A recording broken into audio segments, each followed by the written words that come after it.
So, in your own book, Slacker, 1991, Teen Spirit Angst and the Generation It Created, you outline how you came in contact with grunge and what it means for you and your generation. However, what's so special about grunge that its popularity hasn't gone away with each new generation? So I it's an interesting question because I think everybody hears the word grunge or any musical genre and they automatically think of a sound. And people can fall in different parts, does grunge really have a sound? All the bands were kind of different, so I kind of fall where there wasn't one specific sound. So I don't think the music itself or the music by itself is what makes it so relevant and important. Uh, for me, it was the lyrics. It was the lyrics. It was the attitude. It was the honesty with which the songwriters were presenting their art.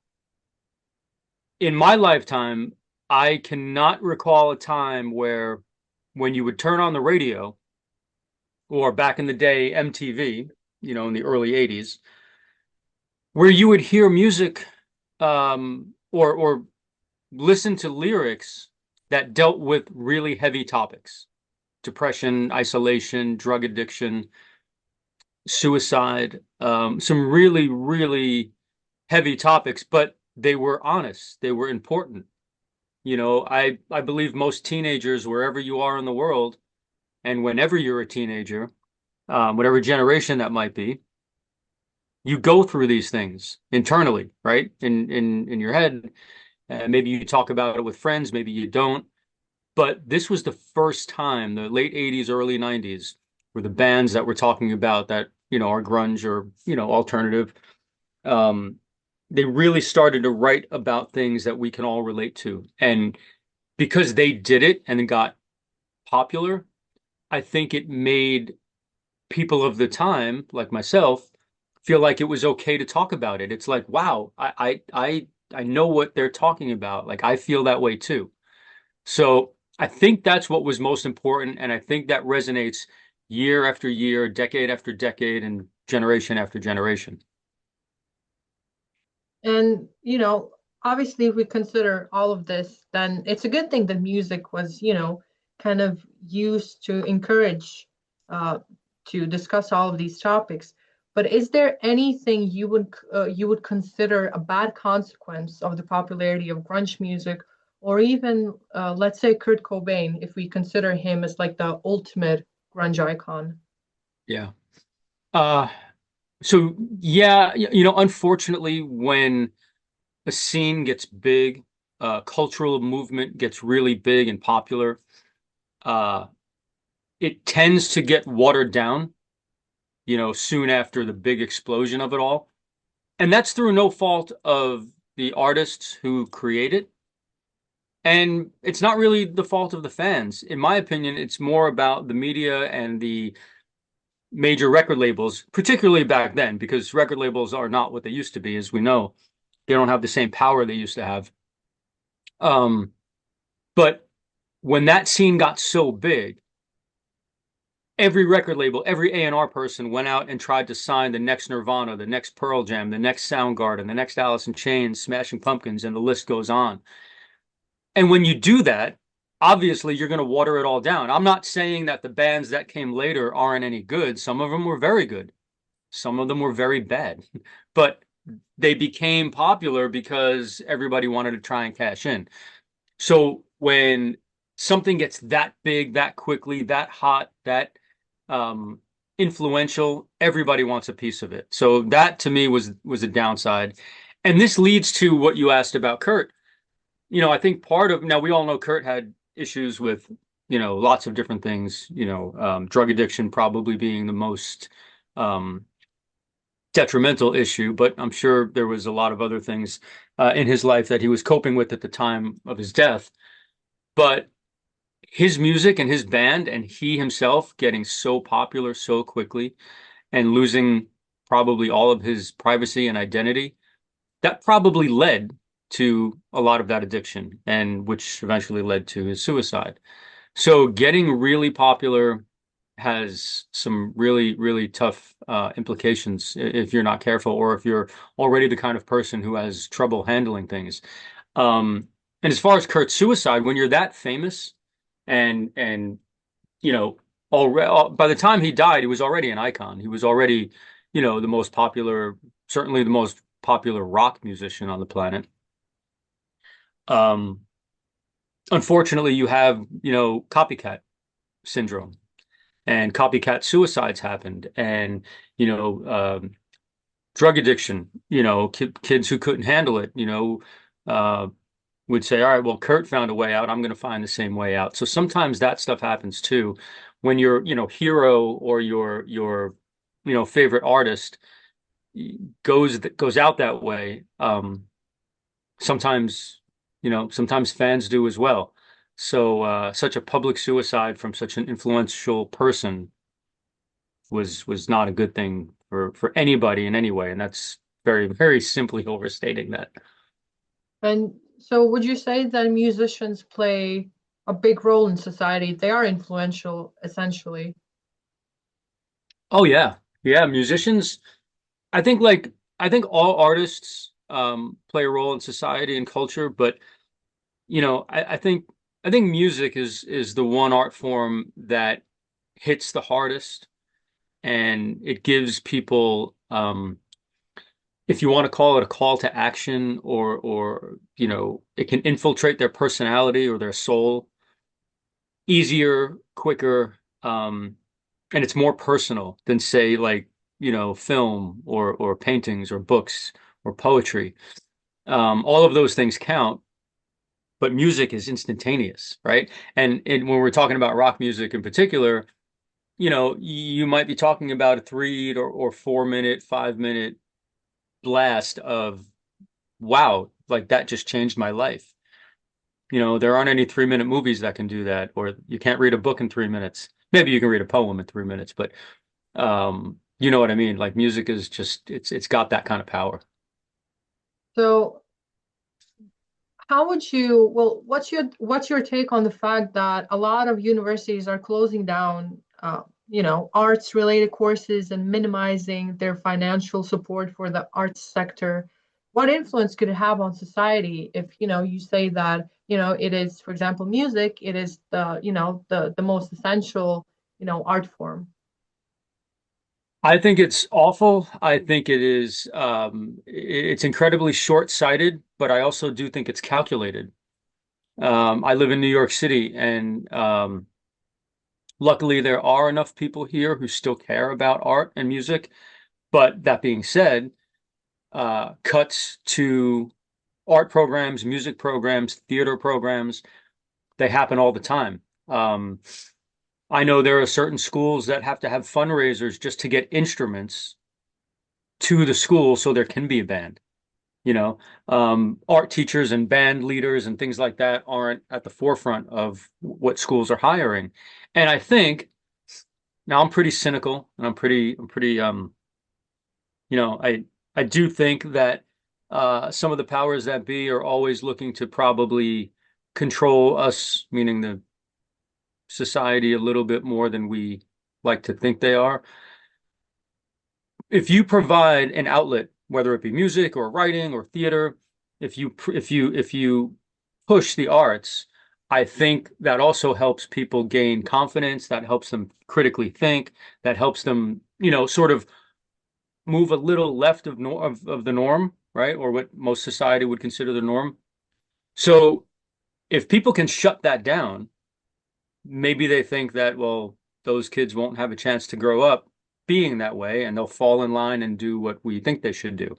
So I think it's a little bit of a power play. I'm probably, a little bit more paranoid than maybe the reality is, but I definitely believe some of that happens. And I would love to see kids uh, feel and appreciate music from as early an age as possible, because I don't know about you, but I started real young. I remember being 5, 6 years old, falling in love with music and hearing it in my mom's kitchen, uh running around, with a baseball bat or a broomstick, making believe I was Steve Harris from Iron Maiden playing bass.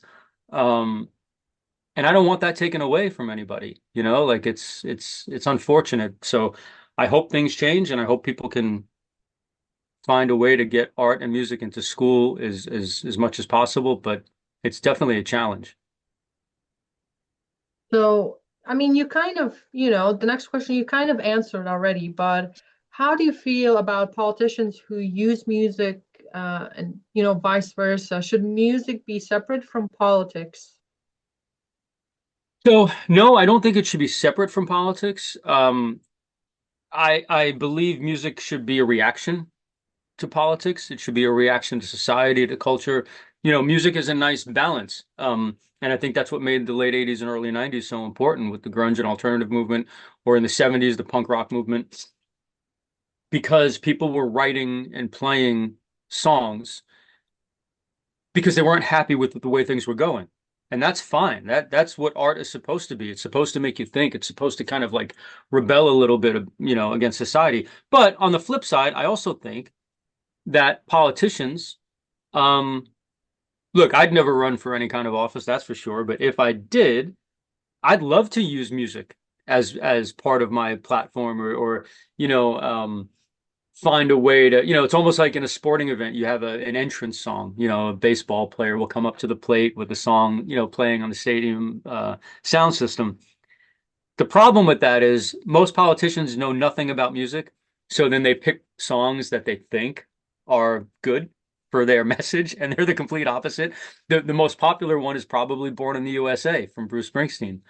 I remember in the 80s, but I think it was Ronald Reagan who was using it, and it's not a pro America song, not in the way that the politicians were using it. That song is about, Vietnam vets coming back to the United States not having an opportunity to have any real life again.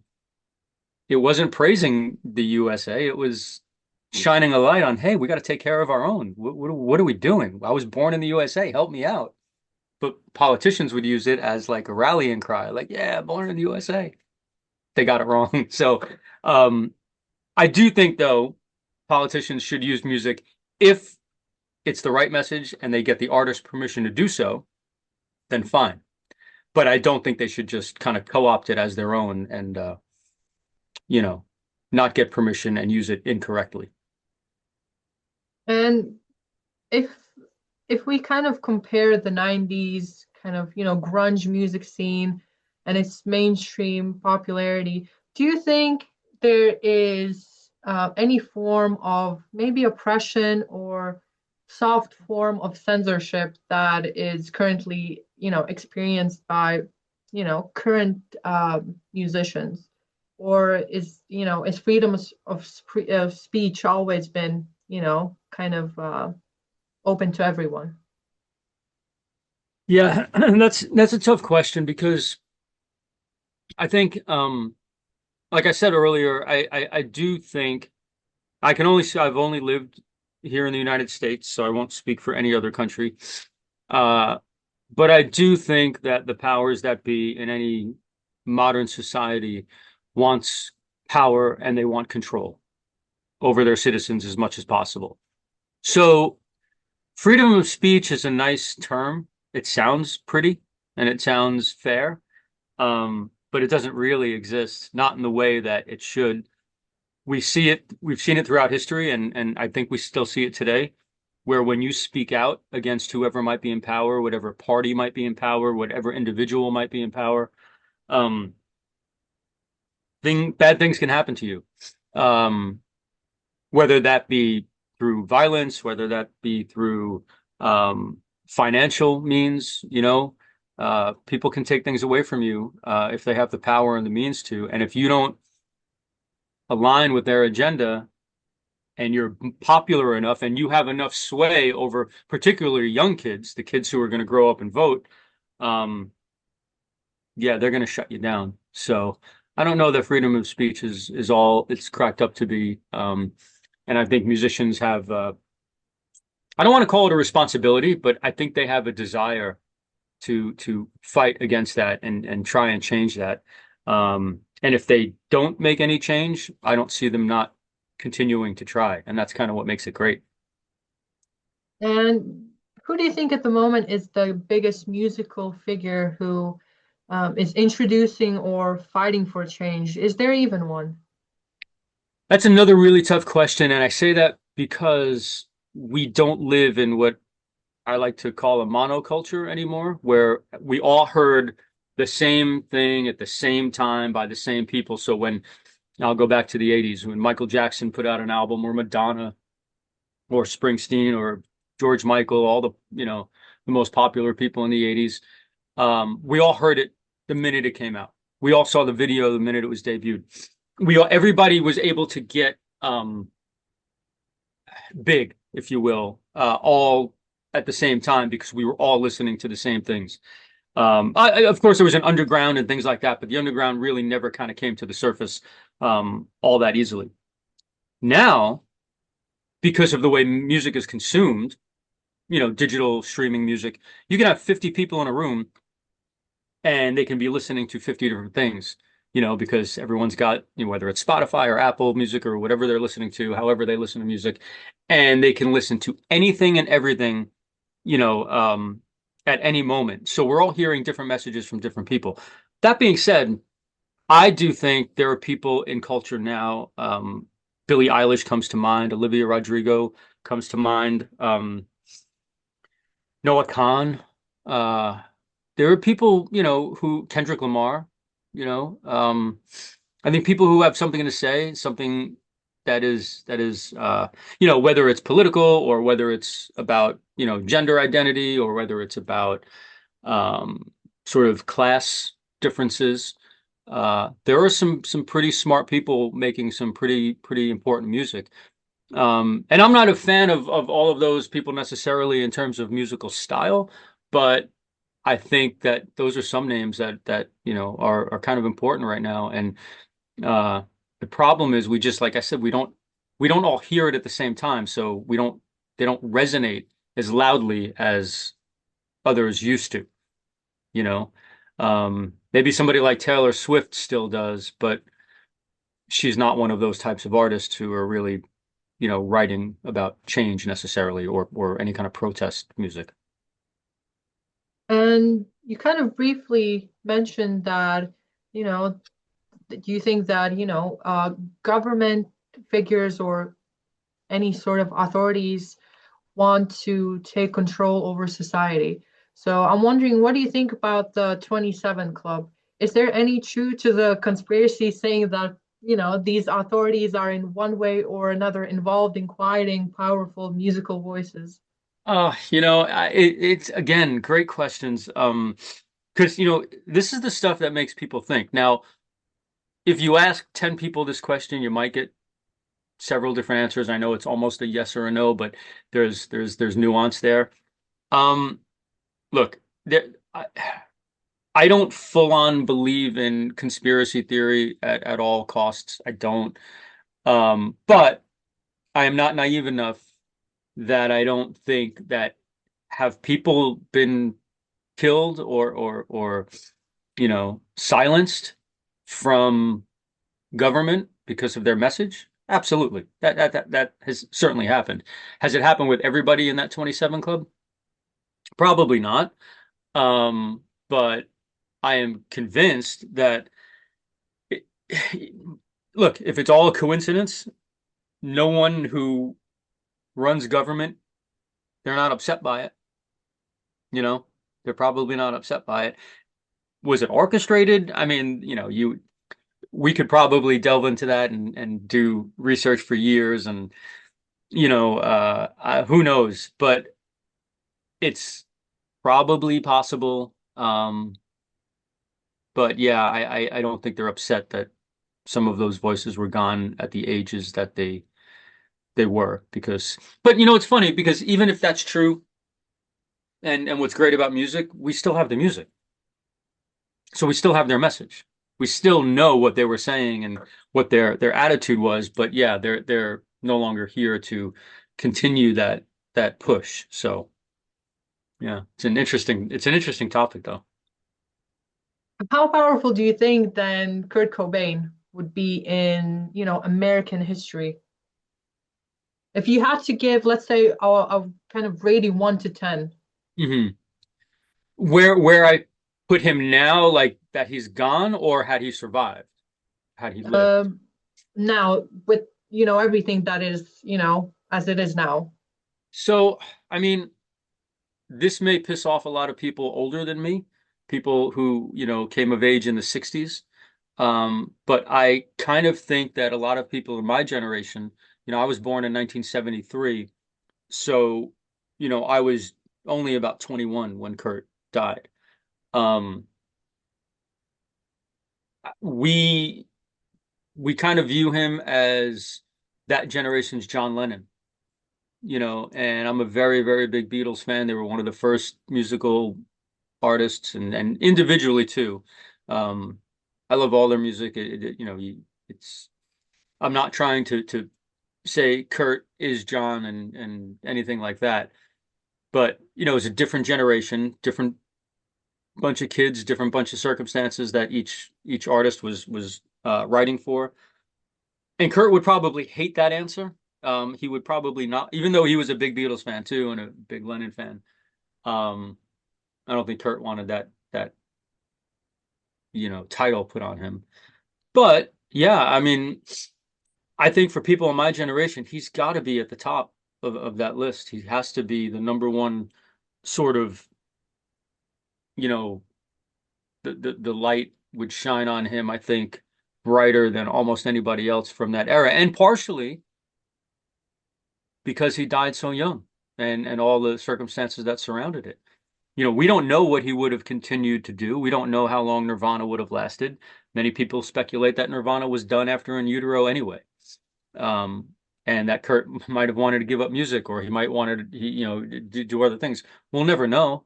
Um, but as it stands now, I think, Kurt would have to be 10, to 10 being, I don't know, is one the top or 10 the top, whatever the top number is. I think Kurt would be that for our generation. And what about new bands? Are there any new bands that you find special at the moment? So I was talking to someone about this just the other day, and it's so interesting because we find new bands differently than we used to.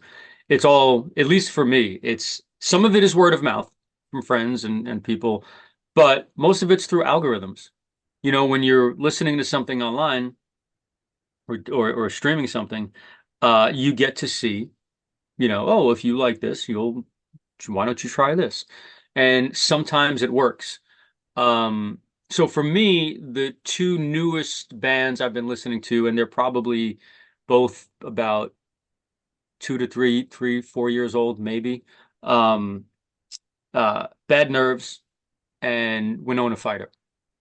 These two bands. One I know you know well, out of the UK, and which is Bad Nerves, and Winona Fighter, a band out of Nashville, Tennessee. Um, just really high energy, punk influence, both. There's a little more pop-ish punk on the Winona Fighter side, but just an angst female lead. The band's led by a female singer. Um, and she's just got a ton of energy, angry, reminds me of a lot of stuff from the 90s. Uh, and Bad Nerves, when I remember I wrote an article about them a couple of years ago. Um, and I think it's the singer Bobby, right? Yeah, he actually wrote me back. And I didn't know him. I don't know, I knew nothing about them except that I really liked it. And whatever I wrote in the article, he's like, "Wow, you get it. You get it." Like uh, and their music again, a bit of a throwback for me, to old school punk. Um, but tons of energy, just made me fall in love with that genre again. Not that I ever really lost it, but for someone new to do that, I didn't think was all that likely. So those two would be my two new or new-ish. We can still call them new, right? Yeah, yeah, of course. Still new. Yeah. So I'd say those two bands. Well, I mean, besides music, if there is any inspiration for you, and I know that you have been, writing for, for many years, Yeah. before publicating your book, but how do you keep yourself motivated and keep on putting your, work out there? Where do you get that motivation from? You know, if you would have asked me that years ago, a couple of years ago, I probably wouldn't have much of an answer. Um, because I was in the middle of writing the book and I was sort of wondering why I was doing it all. But then I realized once the book was finished and I got to kind of look back on the experience and all the writing I've done since the early 2000s, um, it's it's always been in me, but I never knew how to really push forward. I would do it and then I would stop. I would do it and then I would stop. And it was never something that I thought I could do full time or you know, uh, it just felt maybe a little bit more like a hobby. And then I finally realized, no, this is who I am. Like this is what I do. This is what I'm supposed to be. It's like an innate thing that I was suppressing for years and years and years. Um, so the drive was always there. I just didn't know how to connect to it. And now that I have, uh, it's amazing. It's opened up an entire world of new opportunities and meeting tons of great people, yourself included. Um, there's so many reasons to push forward, do what you do, believe in what you do. Um, because and here's one thing I'll say about age and timing, even though I don't like to use that as a reason for many things. But in this case, I was around when all of the stuff that, if we're going to go back to grunge and the alternative and stuff like that from the late 80s and early 90s, I was in high school, I was in college. I was right there. When this all started, when this all exploded, I was listening to some of the bands that became very popular 2 or 3 years before they became popular. So I remember this stuff so vividly and it shaped who I am. So I almost feel like I have a responsibility in ways to kind of chronicle that, because I I wasn't a great student when I was in college. I didn't get good grades. I graduated, but I didn't get good grades. I didn't go to class as much as I should have. But I spent a ton of time in the school library. And some of my friends were always asking me, why were you like, why'd you fail this class? Or why were your grades so poor? You're always in the library. And I'm like, yeah, but I'm reading music books. I'm reading books about Led Zeppelin and the Stones and the Who and the Beatles. And those books at the time, now this was in the early 90s, those books were written by men and women who back then were in their 40s or 50s because they lived through everything that they were writing about. So it was like 1 degree of separation when I would read that stuff. So now I feel like, from my perspective, if I can write this down and give people a firsthand look, even from a distance, like I was, it's pretty authentic. And I almost feel like there's a responsibility to do it. Plus, the music absolutely helped me. I had, dealt with and, still do, like, depression and in therapy on and off throughout my whole life, and if you read the book, I had suicidal thoughts and really dark places at times. And the music, literally the music got me out of it. So if I keep that story to myself, I can't help anybody. If I tell people, like I did in the book and like I do when I speak sometimes, about it, people, they've told me. I know for a fact it's helped them. So I'm like, yeah, this is kind of what I'm meant to do. And, that's part of the drive. That's part of the reason I do it. And I mean, you're really open and honest in your book. And I mean, it is the ultimate, maybe even like the ultimate grunge book. Because I mean, if you read it, the whole themes, you're being, as open as any of the grunge artists, right? Yeah. Um, I know you released it last year, right? But is it too soon to ask, are you working on anything new or other at the moment? Yeah, no, it's not too soon at all. And thank you for saying that about the book because I kind of hope that that's how people would take it. Um, because it gives the experience of the music, but also how people felt and how it helped them. So thank you. And yes, so I am working on, well, technically three projects. One of them is the documentary because the book was optioned to become a documentary film. Later this week, we have another meeting about it. Directors are in place, announcements are coming. Um, so that's kind of incredible. I still don't believe that happened, but so that will be worked on all throughout 2026. Um, and when there's solid dates and things like that of when to expect the actual film, I'll obviously tell people. Uh, so that's one thing. But prior to that happening, I did start what I guess I would consider a proper follow-up to Slacker.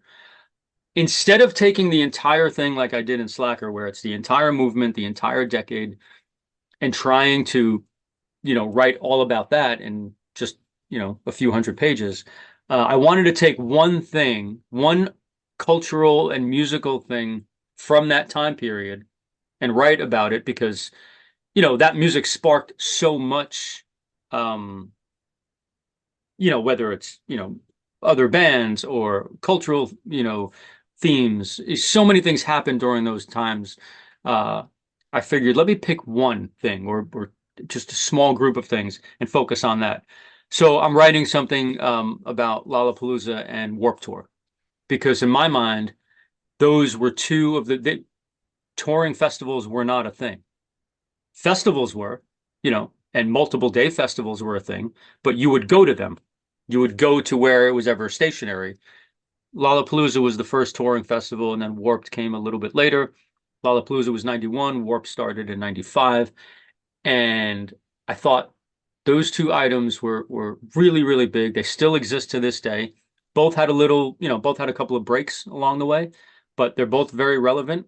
They've changed, festival touring culture forever. Um, so yeah, I'm working on that. And slowly but surely, I started writing a fiction book, but that's on the back burner. I've never done that before, and I wanted to try it, but there's really not much to talk about there because it's just in the sort of idea gathering and quick little stories that are coming, and I'll eventually shape it into a book at some point. But I'm trying to stay busy, and one thing I've learned from musicians is when there is inspiration and when there is something to say, you got to do it. You got to work on it, regardless of when you finish or when it's going to come out. Just put it all down, and that's what I'm trying to do. Wow, I mean, all of that sounds so amazing. I can't, to read and watch the documentary in the future. So, what's your personal motto for 2026? This should be easy for you. Um, Personal motto. Yeah, it is easy, but it's a little cliche. But I was talking about it before. This you asked me about my drive or and I said it's innate. It's something that was always in me, but I just couldn't find or connect to it. And I think this year I want to focus on just following my instincts. I'm going to make mistakes. I'm going to make bad decisions. Um, I'm going to choose the wrong project. I'm like a lot of stuff is going to happen probably, and not just this year. I'm that's forever. Um, you know, I'll be wrong sometimes, but I think if you don't follow your instincts and you just let other people dictate what you do, even if you succeed, I don't know that there's a ton of satisfaction in that. Like you should be true to who you are. Your ideas, your soul, your heart, whatever you want to phrase it as, do what you believe you should do.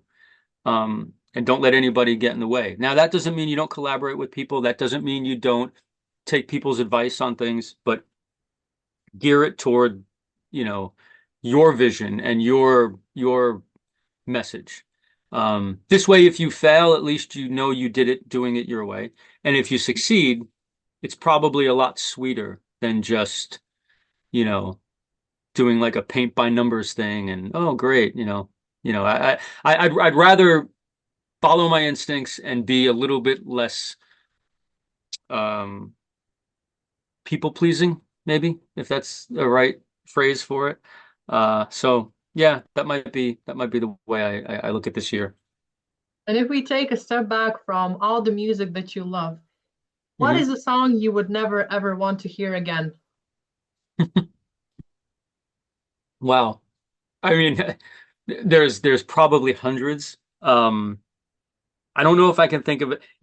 This is I don't like being mean, to artists necessarily, but I'm going to answer the question. I think I'm going to pick a band though, and I'm going to say any song. I don't think I ever need to hear another song from Blink 182. I don't think I do. Like that I never got into them. They were from the generation that I came from, and I get the popularity. I do. I understand why people love it. But for me, it was just like I couldn't connect with that vocals with those vocals and that sound. So uh and I don't know, I don't own any of their albums, but I remember the radio songs and whatnot. So all of those songs.